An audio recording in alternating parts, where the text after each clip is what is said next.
Hey everybody, and welcome back to Lindsey's Little Library. So I'm here today because it is Thursday, which means it's BookList Thursday.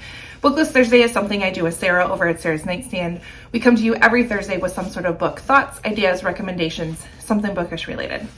Today's idea actually came from an experience I had here. I have a number of people, a number of friends and family who come over and check out the library. What is that? It's a hot mess right now. I need to spend time cleaning it up.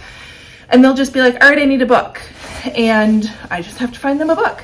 So today I'm just gonna go find you 5 books off my shelf that I think you need to read. So here we go. Okay, first one I'm seeing right away is Dream Daughter by Diane Chamberlain. We'll always recommend her. She has a way of writing stories that just they pull you in, they make you fall in love with these characters. You want nothing more to do than to just get lost in these books. This one is a little bit outside our comfort zone. Of course, they take place in North Carolina, but this one does involve a little bit of time travel, so you gotta have some open-mindedness about that. Small bit of fantastical element to it. I don't know, does that make sense? But we have our main character, Carly. She lost her husband during the Vietnam War. She just realized that she was pregnant right after he, of course, left, and finds out news that her unborn baby has a heart defect. And it's at this time in the 1970s, there's really nothing that can be done about it until her brother-in-law basically says, I'm a physicist and I actually came from the future. And so I know how to send you to the future. You can have a procedure done to save your daughter, and then you can come back. And that's the premise of the book. It's fantastic. Trust me.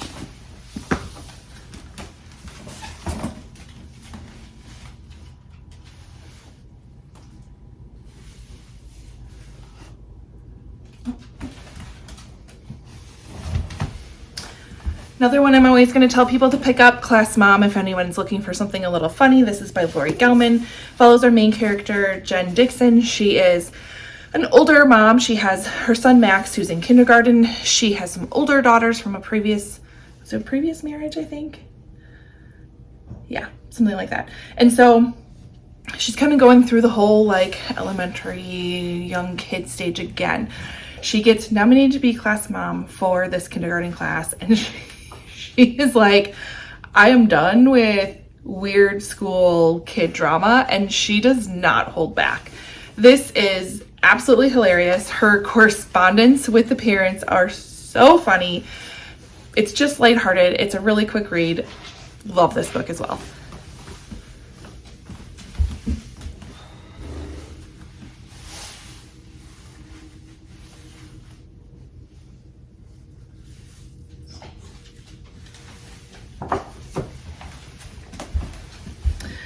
Anyone is looking to start a series of books, I suggest the series by Linda Castillo. I don't think this is the first one, but it is a series of books set in, is it Pennsylvania? Yes, in a small Amish community. And we really follow our main character, who is the chief of police. She has come back to the community that she grew up in. She actually grew up in the Amish community, ended up leaving, and is now back. And there is a string of crimes that she has to investigate that is happening within these Amish families. And it's kind of a continuation of that story. So it's interesting for her being a woman as a chief of police, as well as coming back and trying to work with a community that she once was a part of, but also a community that's very, very secret and kind of reserved. So really interesting. I enjoyed them. I think I read the first 3 or 4, but really good books.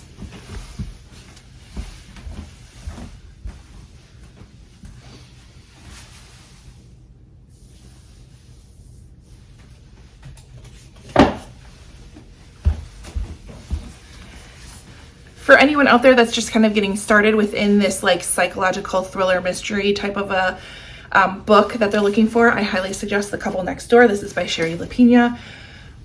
Sherry LaPina knows how to write a story that will hook you in, make you think you know what's going on, then make you think something else is going on, and then totally pull the rug out from underneath you. That's it. It's crazy. So it is basically, the tagline is, how well do you know the couple next door, or your husband, or even yourself? People are capable of almost anything. So we have a couple, seem to have it all, and they have this beautiful brand new baby, Cora. Hot summer night, they're invited to a dinner party next door, and a terrible crime is committed. Suspicion immediately focuses on the parents, and the truth is much more complicated than the story. It's so crazy. Loved it.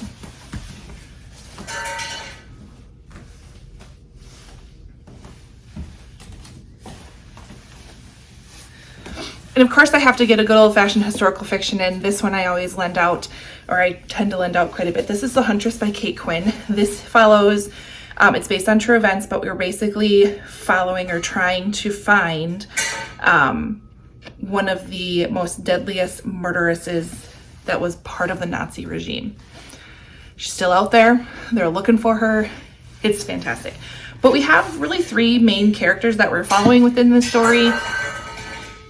The cat wants some food apparently.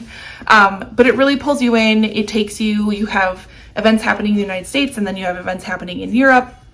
We go back into the story of like what made her so notorious and so cold-blooded, and then kind of the after effects. So it really takes place post World War II with some explanations of what happened during that war. Really enjoyed it. I thought it was a really interesting twist on some stories, and again, based on a true event. Love me some Kate Quinn always.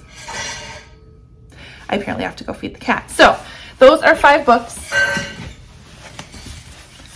So we got 5 books that if you came over to my house and said, give me a book, I would highly suggest any one of these ones and send you probably with all 5 of them. So head over to Sarah's channel. I'm going to go feed the cat and see what she has for us today. Some, just random 5 book recommendations from their shelves. So anyways, like, comment, subscribe, and I will see you next time. Bye.